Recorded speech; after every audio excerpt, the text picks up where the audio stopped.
नमस्ते दोस्तों, welcome back to our channel. आज हम 2019 की मनी नाम की एक ड्रामा और थ्रिलर से भरपूर मूवी को एक्सप्लेन करेंगे, जो शेयर मार्केट के फ्रॉड और स्कैम पे बनी है। यदि आप लोग शेयर मार्केट से जुड़े हुए हैं या फ्यूचर में जुड़ना चाहते हैं तो ये मूवी आप लोगों को जरूर देखना चाहिए। और दोस्तों, शुरू करने से पहले आपसे एक रिक्वेस्ट है कि आपको वीडियो कैसा लगा कमेंट करना और वीडियो को शेयर करना मत भूलिएगा। कहानी की शुरुआत साउथ कोरिया की योइडो नाम की एक शहर से होती है, जिसको साउथ कोरिया की फाइनेंशियल हब भी कहा जाता है। वहीं पर डीएम सिक्योरिटी नाम की एक ब्रोकरेज फर्म में माइक नाम का एक लड़का एज अ ब्रोकर काम करता है। माइक बहुत मेहनत और लगन से काम करता है, लेकिन इसके बावजूद वह एक कामयाब ब्रोकर नहीं बन पाया और उसका कमीशन हमेशा 0 ही होता है। जो उसके लिए एक शर्मनाक बात थी, वह अपने आसपास सक्सेसफुल ब्रोकर्स को देख के वो भी उनके जैसा बनना चाहता था और किसी भी हालत में सक्सेस और पैसा कमाना चाहता था। माइक एक बहुत ही गरीब परिवार से है। उसके माता पिता रास्पबेरी फार्मर हैं और जब भी उसे टाइम मिलता है वह फार्मिंग में उनका हेल्प करता है। ऑफिस में उसका खास दोस्त होता है केविन। दोनों एक साथ कॉलेज में पढ़ते थे और एक साथ अब एक ही ऑफिस में काम भी करते हैं। केविन एक रिच फैमिली से बिलोंग करता है। वह अपना खुद का इन्वेस्टमेंट फर्म खोलना चाहता है और एक्सपीरियंस के लिए वहां पर काम कर रहा है। माइक गरीब था, मगर इसके बावजूद केविन उसे अपना अच्छा दोस्त मानता है। खैर, डीएम सिक्योरिटीज में ब्रोकर्स जो अपने क्लाइंट के ऑर्डर्स के हिसाब से शेयर्स और सिक्योरिटी को उनके अकाउंट से बाय या सेल करते हैं और अपना कमीशन लेते हैं। मतलब जितना बड़ा ऑर्डर उतना बड़ा कमीशन। मार्केट 9 बजे स्टार्ट होता है और 3 बजे बंद होता है। मतलब 6 घंटे का टेंशन, और इसी बीच कोई खूब पैसा कमाता है और कोई गवाता है। अब बड़े बड़े इंस्टीट्यूशंस या फिर कहें तो बिग मनी के द्वारा स्टॉक मार्केट में स्पेकुलेशन तो चलता ही रहता है। स्पेकुलेशन यानी शेयर्स के प्राइस को गिराकर उनको सस्ते भाव पे खरीदो और जब मार्केट में उनकी डिमांड बढ़े तो फिर उन्हें महंगे भाव में बेच दो, जो कि इलीगल है क्योंकि ऐसे स्पेकुलेशन से छोटे मोटे रिटेल इन्वेस्टर्स बर्बाद हो जाते हैं। लेकिन इस तरह की स्पेकुलेशन को रोकने के लिए जिस तरह हमारे यहाँ सेबी है, ठीक उसी तरह वहां पर financial supervisory service, in short FSS है। खैर, फिर एक दिन माइक को एक क्लाइंट का कॉल आता है। कॉल पर उसे क्लाइंट एक इलेक्ट्रॉनिक कंपनी के 20,000 शेयर इतना कह के कॉल कट कर देता है। अब माइक समझ नहीं पाता कि स्टॉक को खरीदे या बेचे। वह थोड़ी देर सोचने के बाद स्टॉक को क्लाइंट के अकाउंट से खरीदता है। लेकिन थोड़ी ही देर में माइक को फिर से उस क्लाइंट का कॉल आता है।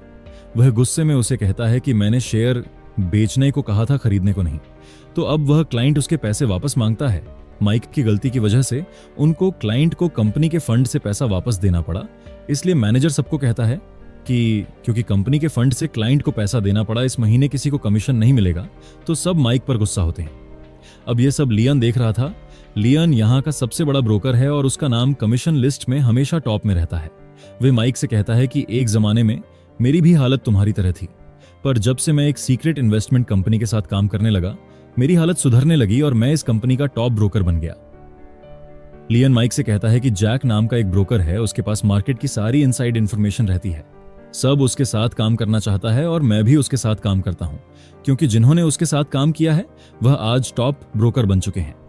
अब लियोन की शानो शौकत और सक्सेस देखकर माइक भी जैक के लिए काम करना चाहता है। अब माइक जैक से मिलता है। जैक की पर्सनालिटी देख वह हैरान रह जाता है। जैक उसे एक फोन देता है और कहता है, तुम्हें सैमुअल एसेट नाम का एक अकाउंट हैंडल करना है और तुम्हें इस फोन पर कल एक कॉल आएगा। फोन पे तुम्हें जैसा कहा जाए ठीक वैसा ही करना। अगर तुम ये ट्रांजैक्शन सक्सेसफुली हैंडल करोगे तो तुम्हें अच्छा खासा कमीशन मिलेगा और आगे हमारे साथ काम करने का मौका मिलेगा। जैक ये भी कहता है कि वह ये सब बातें किसी से भी जिक्र ना करें। अगले दिन माइक उस सैमुअल एसेट का डीमेट अकाउंट खोलता है जिसमें $50 मिलियन डिपॉजिट था।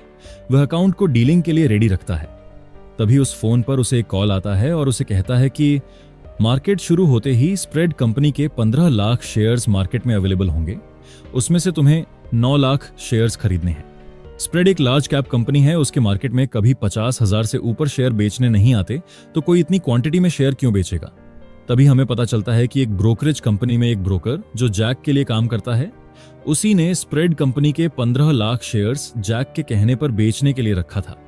अब जैसे ही 9 बजे मार्केट शुरू होता है, माइक 9 लाख शेयर्स खरीदने में लग जाता है। यहां मार्केट में इतनी बड़ी कंपनी का शेयर इतनी क्वांटिटी में अवेलेबल है, देखकर हंगामा मच जाता है। माइक जैक के इंस्ट्रक्शंस के हिसाब से उसमें से सिर्फ 9 लाख शेयर्स खरीदता है। खैर, अब इस ट्रांजैक्शन की खबर डीएम सिक्योरिटीज के वाइस प्रेसिडेंट को लगती है, तो उसे विश्वास नहीं होता कि माइक ने इतनी बड़ी डील की है। तो वो उस क्लाइंट को कॉल बैक करके कंफर्म करता है। तब वह क्लाइंट के इन्फॉर्मेशन देता है कि उसी ने शेयर खरीदने को कहा था, मगर वो क्लाइंट फेक होता है। अब इस बड़े ट्रांजैक्शन के बाद शेयर मार्केट में उथल पुथल होती है। दरअसल हांगकांग के एक बैंक ने कुछ सिक्योरिटी को मार्केट प्राइस से काफी कम में बेचा होता है और अचानक मार्केट में इतने शेयर्स अवेलेबल होने की वजह से उनकी मार्केट वैल्यू गिरती है, तो इस वजह से पूरा मार्केट भी नीचे गिर जाता है। गिरती हुई मार्केट का फायदा उठा के जैक कई कंपनी के शेयर्स सस्ते दाम पर खरीदता है। 15 लाख में से 9 लाख शेयर्स खरीदना ये तो एक दिखावा था, मगर असली मकसद तो पूरे बिलियन के मार्केट को गिराना था। अब इस डीलिंग की खबर financial supervisory service, in short FSS को लगती है, जो कोरिया के शेयर मार्केट फ्रॉड को कंट्रोल करती है। इन्वेस्टिगेशन के लिए केस रॉय नाम के एक इन्वेस्टिगेटर को दिया जाता है और रॉय स्प्रेड के स्कैम को लेके इन्वेस्टिगेशन शुरू करता है। मगर स्प्रेड के शेयर बेचने वाला वो ब्रोकर देश छोड़ के भाग गया है, तो अब वह शेयर्स खरीदने वाले सैमुअल एसेट के ऑफिस में पहुंचता है, मगर वो ऑफिस खाली होता है। वहां तो बस एक आदमी होता है जो जैक के इंस्ट्रक्शन को फॉलो कर रहा था और अपना कमीशन लेके कब का गायब हो चुका था। तो अब रह जाता है माइक, जो इस ट्रांजैक्शन में ब्रोकर था। तो रॉय उसके पीछे लग जाता है। दूसरी तरफ रॉय माइक को कहता है कि उसने उसका कमीशन $6 लाख के ऊपर का अमाउंट बहामास में एक ओवरसीज अकाउंट खोलकर वहां डिपॉजिट कर दिया है और किसी को शक ना हो इसलिए अकाउंट मार्क चो यानी फेक नेम से खोला गया था। माइक अब उन पैसों से एक आलीशान फ्लैट खरीदता है और उन पैसों से अपने माता पिता को एक बेहतरीन जिंदगी देने की कोशिश करता है और ये देख दोनों बहुत खुश होते हैं। वह डिनर के लिए अपनी गर्लफ्रेंड को एक महंगे रेस्टोरेंट लेकर जाता है। फिर उसी रेस्टोरेंट के वॉशरूम में पहली बार माइक की मुलाकात रॉय से होती है। रॉय अपना विजिटिंग कार्ड माइक को देता है और कार्ड को देख माइक को शक होता है कि कहीं एफएसएस की नजर उस पर तो नहीं है। खैर, अब जैक अगले डील के लिए माइक को मिलने बुलाता है। वह माइक से कहता है कि अगली बार उसे प्रोग्राम ट्रेडिंग करनी होगी। प्रोग्राम ट्रेडिंग मतलब बहुत सारे अलग अलग शेयर्स के ऑर्डर को एक साथ एक बार में एग्जीक्यूट करना। तो अलग अलग शेयर्स का मिलकर एक बास्केट बनाया जाता है और उन्हें एक साथ एक बार में बेचने के लिए रखते हैं, जो एक प्रोग्राम के जरिए किया जाता है। अब मार्केट गिरना शुरू होता है तो माइक को बल्क में शेयर्स की ऑर्डर मिलती है। माइक को करीब 139 मिलियन के शेयर्स बाई करने की ऑर्डर्स मिलती है, जो वो प्रोग्राम ट्रेडिंग के जरिए कुछ ही मिनटों में पूरी करता है। टोटल मिला के 700 मिलियन के ट्रांजैक्शन होते हैं, जिसमें माइक को 1,75,00,000 का कट मिलता है। ये देख ऑफिस के सभी लोग उसकी तारीफ करने लगता है। अब रात को रॉय माइक को उसके अपार्टमेंट के नीचे मिलता है और उसे कहता है कि अब उसकी नजर उस पर है। यह सुनकर वह टेंशन में आ जाता है। अगले दिन माइक जैक को मिलने बुलाता है और ये सब बात जैक को बताता है। तब जैक उसे दिलासा देता है कि रॉय के पास कोई प्रूफ नहीं है, लेकिन तुम डर गए तो बात बिगड़ सकती है, और उसे कुछ दिन के लिए वेकेशन पर बहामास जाने के लिए सलाह देता है। माइक वेकेशन के लिए बहामास निकल जाता है। वहां वह उस बैंक में जाता है जहां जैक ने उसका कमीशन डिपॉजिट किया है और देखता है अपने अकाउंट में $1.41 मिलियन डिपॉजिट है। और यह देख माइक को विश्वास नहीं होता। वह हैरान रह जाता है और खुशी से झूम उठता है। वहां से कुछ पैसे लेकर अब वह एंजॉय करने निकल जाता है, जहां उसकी मुलाकात डेविड से होती है, जिसकी न्यूयॉर्क में एक इन्वेस्टमेंट फर्म है। दोनों एक दूसरे का विजिटिंग कार्ड एक्सचेंज करते हैं। जब माइक वापस आया तो उसने देखा कि एफएसएस के लोगों ने उसके ऑफिस पर रेड डाली है और उसकी वजह है खुद माइक, जिसने पिछले कुछ दिनों में की हुई डीलिंग्स एफएसएस की नजर में आई है, जिसे लेकर डीएम की इंक्वायरी कमेटी उसकी पूछताछ करती है। इस वजह से प्रेसिडेंट लियन को जॉब से निकाल देते हैं और उसका सारा काम माइक को सौंपते हैं, जिससे लियन माइक पर खासा नाराज होता है और उसे भला बुरा कहकर वहां से चला जाता है। को अब इन सब बातों की परवाह नहीं, वह अपने पैसों की मस्ती में चूर है और बड़ी बड़ी ऑर्डर की वजह से माइक का ऑफिस में रोब भी बढ़ जाता है और कमीशन में उसका नाम हमेशा टॉप में रहता है। दरअसल वो अनजाने में शेयर्स में स्पेकुलेशन कर रहा था, जिसका उसे खुद पता नहीं होता। फिर एक रात माइक को एक अननोन नंबर से फोन आता है। फिर अगले दिन उसे न्यूज से पता चलता है कि बेक नाम का एक ब्रोकर ने सुसाइड की है, और तब माइक को पता चलता है कि वह ब्रोकर भी जैक के साथ काम करता था, क्योंकि माइक उसे एक बार देखा था जब वह जैक से मिलने गया था। अब पुलिस माइक से पूछताछ करती है, क्योंकि सुसाइड करने के पहले बेक ने लास्ट कॉल माइक को किया था। अब ऑफिस में माइक पिछले कुछ ट्रांजैक्शन हिस्ट्री देखता है तो उसे पता चलता है कि जिन दो ब्रोकर ने माइक के साथ प्रोग्राम ट्रेडिंग की थी उसमें बेक का भी नाम था। खैर, रॉय माइक की कलीग किम के पास जाता है, क्योंकि किम भी मार्केट में थोड़ा बहुत स्पेकुलेशन करती हैं, इसलिए रॉय उसकी भी इंक्वायरी करता है। रॉय उससे कहता है, अगर तुम्हें जेल जाने से बचना है तो मेरा एक काम करना होगा। वह किम को माइक की कंप्यूटर से उसका ट्रांजैक्शन डेटा चोरी करके लाने को कहता है। फिर रॉय हैंग नाम का एक ब्रोकर के पास जाता है जो जैक के लिए काम करता है। रॉय उसका भी इन्वेस्टिगेशन शुरू कर देता है क्योंकि उनके शक के दायरे में वह भी आ चुका था। अब हैंग लियन से मिलता है। दोनों पहले से एक दूसरे को जानते हैं क्योंकि हैंग ने ही लियन को जैक के साथ काम करने के लिए कहा था। दोनों को अब पता चल चुका था कि जैक उन्हें मोहरा बनाकर असली गेम खेल रहा था और अगर इन्वेस्टिगेशन हुआ तो वह दोनों फंसेंगे। इसीलिए दोनों फैसला करते हैं कि वह दोनों रॉय का साथ देगा और जैक को पकड़ने के लिए उसकी मदद करेगा। दूसरी तरफ माइक हैंग के ऑफिस जाता है उससे मिलने के लिए। तभी वह वहां देखता है कि हैंग ने बिल्डिंग से कूद के सुसाइड कर लिया है, लेकिन वह सुसाइड नहीं बल्कि मर्डर है क्योंकि जैक ने एक कॉन्ट्रैक्ट किलर के जरिए उसे मरवाया था। यह सब देख माइक अब टेंशन में आ जाता है। केविन माइक को समझाता है कि वो जो कुछ कर रहा है उससे वो बहुत बड़ी मुसीबत में फंस सकता है और उसे सिर्फ इस्तेमाल किया जा रहा है, और रॉय भी उसका इन्वेस्टिगेशन शुरू कर दिया है, लेकिन माइक उसकी बात को नजरअंदाज कर देता है। खैर, जैक माइक को मिलने बुलाता है। जब वह जैक से मिलता है तो जैक उससे कहता है कि उसे अब नेकेड शॉर्टिंग करनी होगी जो शेयर मार्केट में इलीगल है। काम 35 मिलियन का है जिसमें माइक का कट 5 मिलियन का होगा। नेकेड शॉर्ट सेलिंग जिसमें बिना शेयर उधार लिए ही उन्हें बेच दिया जाता है, यह सामान्य शॉर्ट सेलिंग से अलग है जहां पहले शेयर उधार लिए जाते हैं और फिर बेचे जाते हैं। लेकिन नेकेड शॉर्ट सेलिंग में यह भी नहीं देखा जाता कि वो शेयर असल में अवेलेबल हैं भी या नहीं और फिर भी उन्हें बेच दिया जाता है। इससे शेयर की कीमत पर गलत तरीके से दबाव बन सकता है जिससे मार्केट में उतार चढ़ाव और हेर फेर हो सकती है, खासकर जब वह शेयर बड़ी क्वांटिटी में हो। अब दूसरे दिन माइक को क्लाइंट का फोन आता है और वो उसे सिग्नल टेक कंपनी के 70,000 शेयर्स खरीदने बोलता है।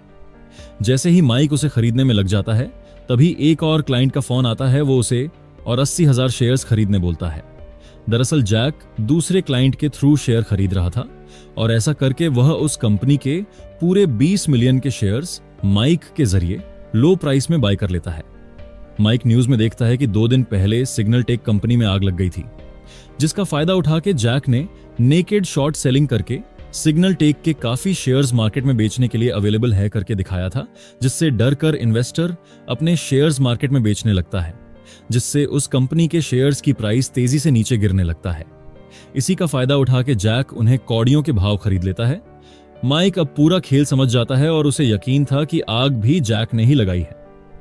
दरअसल सिग्नल टेक जैसे जो कंपनी बैंकरप्ट होता है, उनके शेयर्स के प्राइस को पूरे बॉटम तक ले जाके जैक उन्हें पूरी तरह से कौड़ियों के भाव में खरीदता है और कंपनी पे कब्जा करके फिर उन कंपनी के एसेट्स को बेचता है और $1 मिलियन का प्रॉफिट कमाता है। दूसरी ओर किम मौका देखकर माइक के कंप्यूटर से पेन ड्राइव पे उसकी ट्रांजैक्शन की डेटा चोरी करती है।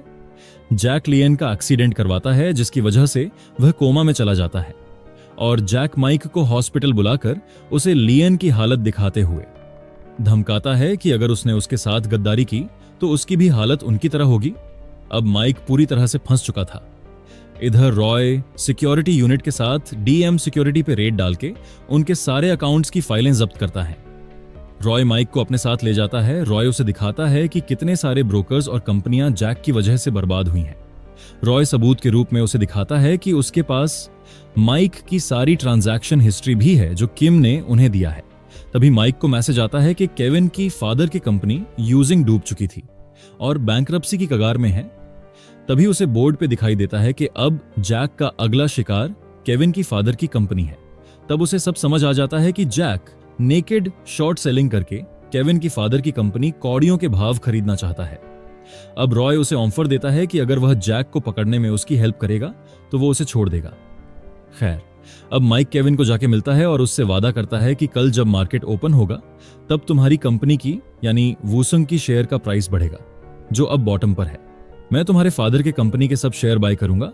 तब केविन कहता है कि उसके अंकल कंपनी को सस्ते में किसी और कंपनी को बेचना चाहता है। तब माइक उनसे कहता है कि जल्दबाजी में कंपनी को सस्ते में मत बेचो, उसे मैं ऊपर उठाऊंगा, मुझ पर भरोसा रखो। अगले दिन सुबह मार्केट खुलते ही माइक अपने कलीग से कहता है कि वूसंग के सब शेयर ग्लोबल इन्वेस्टमेंट के अकाउंट से खरीदो, जिससे कंपनी की मार्केट वैल्यू बढ़ जाती है। दूसरी तरफ केविन अपने अंकल को उनके हिस्से के शेयर्स बेचने को रोकता है और उन्हें थोड़ा वेट करने बोलता है। इस दौरान जैक माइक को कॉल करता है, लेकिन माइक उसका कॉल रिसीव नहीं करता। इस डील का पता रॉय को चलता है और वह ग्लोबल इन्वेस्टमेंट की ऑफिस की ओर निकलता है। अब माइक मार्केट में वूसंग के 9 मिलियन के शेयर्स बेचने के लिए अवेलेबल कराता है, जो माइक ने ही ग्लोबल के अकाउंट से कुछ घंटे पहले खरीदा था।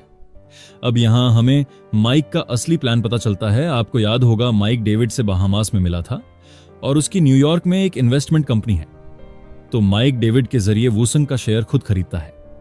अब सवाल आता है माइक के पास इतना पैसा आया कहां से? तो बहामा के बैंक में जहां माइक का आज तक की कमाई लगभग $7 मिलियन जमा था, वही उस पैसे से वूसंग के शेयर्स को डेविड के कंपनी के जरिए खरीदता है। अब मार्केट में वूसंग के शेयर की कीमत बढ़ती है तो ज्यादातर इन्वेस्टर और केविन के अंकल अपने शेयर नहीं बेचता। इससे जैक का वह कंपनी खरीदने का प्लान फेल हो जाता है, जिससे वह बहुत गुस्सा होता है। जैक अपने किलर को माइक को मारने भेजता है, लेकिन सिक्योरिटी के लोग माइक के साथ होने के कारण किलर कुछ कर नहीं पाता।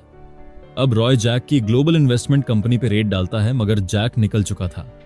जब रॉय जैक को किसी भी हाल में पकड़ना चाहता था तो माइक उससे कहता है ये जैक जरूर उसे मिलने बुलाएगा, जैसा कि माइक ने सोचा था। जैक उसे मिलने मेट्रो स्टेशन बुलाता है।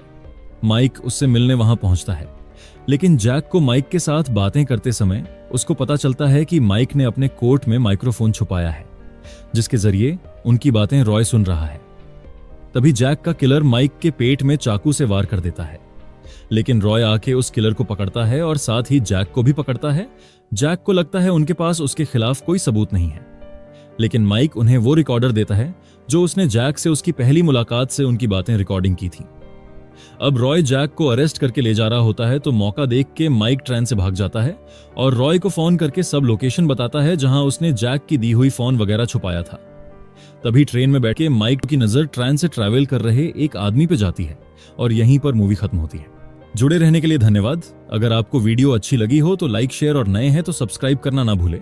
मिलते हैं अगली बार और एक रोमांचक कहानी के साथ।